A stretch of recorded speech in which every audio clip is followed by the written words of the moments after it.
रात्री मी जेवणाचे सस्ते असे करून निवांत झोपला आणि मला उठायलाच लेट झाला. पटपट पटपट आवरला नाही. जे बोलताना अशी पळत सुटले ना बाई ऑफिसला आणि त्याच्यावरनं रिक्षा पण लवकर लवकर भरत नव्हती. मी तर तसं सांगितलेलंच लेट होईल म्हणून आणि हे माझं हत्यार आहे भाई. मी त्याला सोबतच होते. हाली की त्याला जंग लागलेला आहे. ते काढणारच आहे निंबूनी घासून. तुम्ही या फक्त हात लावायला. नाही तुमची तीच उंगली अशी काटून ठेवणार ना आणि तुमच्याच तोंडामध्ये घुसवणार. तर बघा मग फक्त याद ठेवा. आणि हे ना की बारिशचं पाणी आहे ना का टँकरचं पाणी आहे गटर नालीचं पाणी जे तुम्हाला रोडवरती दिसतंय. इथे ॲज युजल स्वतःला ऑलवेज खुश होणारी मी बघून म्हणजेच जरा आज उलटं बोलले. इथे मी खात आहे आता ओरिओ मला भूक लागली.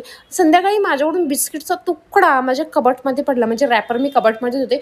इतके सारी मुंग्यांची लाईन रेलगाडीच लागली भाई. काय अलगच आहे बाई हे तर. आणि मला माहिती नाही माझ्या हाताला आता कुठला किडा पप्पी देऊन गेला. इतकं स्वेलिंग आणि इतकं रेडनेस खतरनाक मध्ये. आणि संध्याकाळचं क्लायमेट भाई साप एकदम पर्पल किती सुंदर. आणि थोड्या वेळानंच बघते तर लिटरली माझा हात अख्खा रेड झाले आणि खुजली तर एवढी मरणाची होते ना मी खुजवू पण नाही शकत. इथे मी ऑफिस सुटल्यानंतर एका शॉपमध्ये गेलेले फक्त असंच बघण्यासाठी. हेल्मेट वगैरे घेण्याचा तर काय फायदा नाही. आणि ही गाडी कसली चिमलेली आहे ते ज्या दिवशी ॲक्सिडेंट झालेलं त्याचं. आणि ही टेम्पोवाला बघा कसा मध्येच टेम्पो घातला. या अशा लोकांमुळं जास्त करून ॲक्सिडेंट होतात. त्यांना काही काळजीच नाही. एक तर छोटंसं रोड आणि त्याच्यात मोठं एवढं टेम्पो. वा भाई वा. इथे मी घरी पोचलेली आहे. भेटू आपण नेक्स्ट व्लॉगमध्ये. बाय.